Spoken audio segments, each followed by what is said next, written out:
बहुत खुशी। कौन भाई तमे एमती भिखारी साजी अन्य को हाथ काटुछ? कौन भाई तमे एमती भिखारी होकर अभिनय करूछ? कौन भाई? आपण किए मु चिन्हे कि जाइने आपण तो सहित मोर किछि भी संपर्क नाही।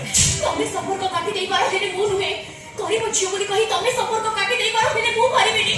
कहि कि तम सहित मां को सहित घर सहित मोर आत्मार संपर्क जोड़ा हेछि। ओ तुम हाथ चुचु दया कि मते किछु बात कुतिनो। सत्य कथा न जानला पर्यंत मु तुमके ढुकुआड़ी भी जीवाको देबिनी। जदि सत्य कथा जाइबाकू चाहू ताहाले सुनो। तमे काहे की भिक मागुछ? कौन पाई भिक मागुछ? कहा पाई भिक मागुछ?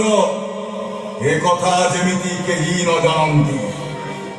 आउ जो दिन तमे सत कथा कहिदब सेही दिन तम मां मरी जिवे। हाँ सत कथा या जे सर्वस्व हरे मु कांगाल होई जाइछि। जोंति पे कि निजे बंचिबा पाई एमिति बुली बुली भिख मागुछि। मु छोट छुआ नहीं जे तमे मते खेरना धरी फुलेई दबो। अरे सुना रूपा हीरा नीरा रे खेलिबार चहरस सेई पुनी निजको कांगाल कहूची। असंभव असंभव ए। भाग्य केते बेले कर नोटेइबो से कथा किए कहिबो नेना। एई देखुनु काली आम घरे आसीता हे कि थिबा नेना আজি केमिति मते 10 टंका भिक देइछि।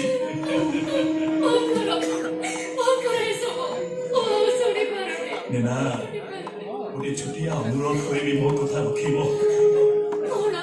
तुम स्वामी की कहब मो मामांकर भल से ट्रिटमेंट करुवे के जाने मत से भल पाऊनी आउ जगू बोली डाकुनी कि हाथरे मत खुआई दौनी। ओ मामा तुम स्वामी को नर्सिंग होम एडमिट तुम स्वामी की कह मामा कर भल से ट्रिटमेंट करुवे। हाँ आउ गोटे कथा तुम ये केवे क्या कहबनी तुम मत चिन्हिच बोली। तुम परिचय तुम डॉक्टर अभिनव को स्त्री आउ बड़ दानर भिकारी। जाओ ना तुम स्वामी तुमको अपेक्षा कर जाओ जाओ अरे जाओ।